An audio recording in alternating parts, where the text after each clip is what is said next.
On this episode of China Uncensored, China to host the 2022 Olympics. Hi, welcome to China Uncensored. I'm your host, Chris Chappell. So, are you as excited as I am for the Winter Olympics 7 years from now? Yes, there's nothing I love more than skiing. With guns! And who better to host the 2022 Winter Games than China? A proud nation of extravagant fake fireworks, creepy ice skating stick figures, and hastily built high-speed rail networks. Yes, it will be a joyful rendezvous upon pure ice and snow. The only problem is China's pure ice and snowy mountains look like this in the middle of January. Even the International Olympic Committee, which voted last Friday to give Beijing the 2022 Games, admitted that it's a bit of a problem. They said the Games would rely completely on artificial snow. But for China, already the gold medal champion of producing fake goods, it should be no problem to manufacture tons of fake snow, right? It's just too bad that northern China, where those mountains are, has been facing a crippling water shortage for decades. So the Winter Olympics will be held in a place with no snow and no water. You might perhaps be wondering why the IOC decided to give the Games to China. Granted, China did put out a pretty awesome promo video, what with all those flashy CGI snowflakes. But I'd like to think it's because of how darn impressed the IOC was by China's success with the 2008 Beijing Summer Olympics. Sure, there were concerns at the time over giving the Olympics to a country with a known record of flagrant human rights violations, and a city with pollution so bad, some athletes decided to show up wearing masks. But the Communist Party promised change, and change they did.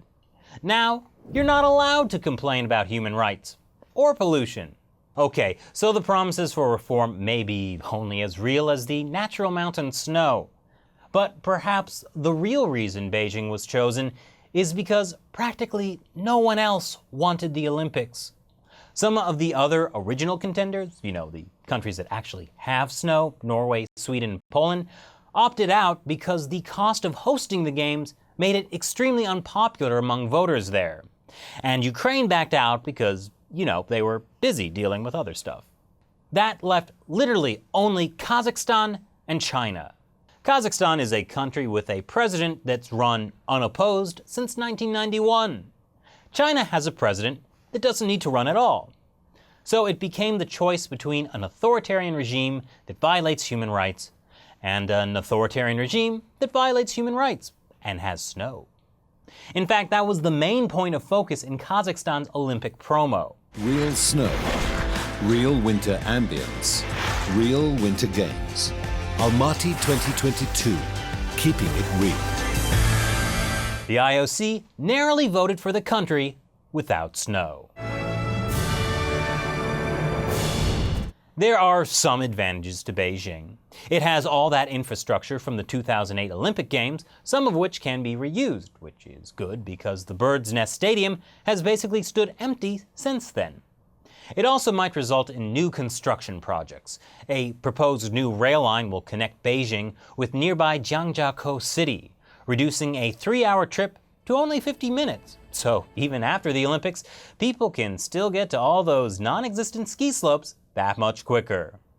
But although the 2008 Summer Olympics were a huge point of national pride in China, the response to the 2022 Winter Olympics has been a little more tepid.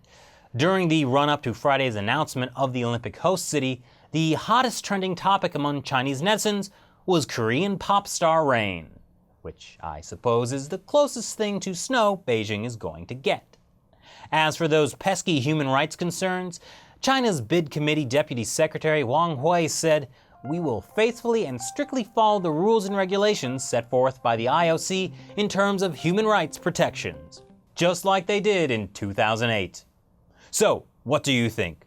Would a snowless Winter Olympics actually make it more interesting? Leave your comments below and be sure to subscribe for more episodes of China Uncensored. Once again, I'm Chris Chappell. See you next time. Southpaw may have a cliche plot, I'll give you my everything. but it's the first American movie to be entirely financed by a Chinese company. Japan's Prime Minister Shinzo Abe is clamoring for war. They're shooting off all kinds of missiles, flying helicopters, Gundams, warships stock the... Gundams?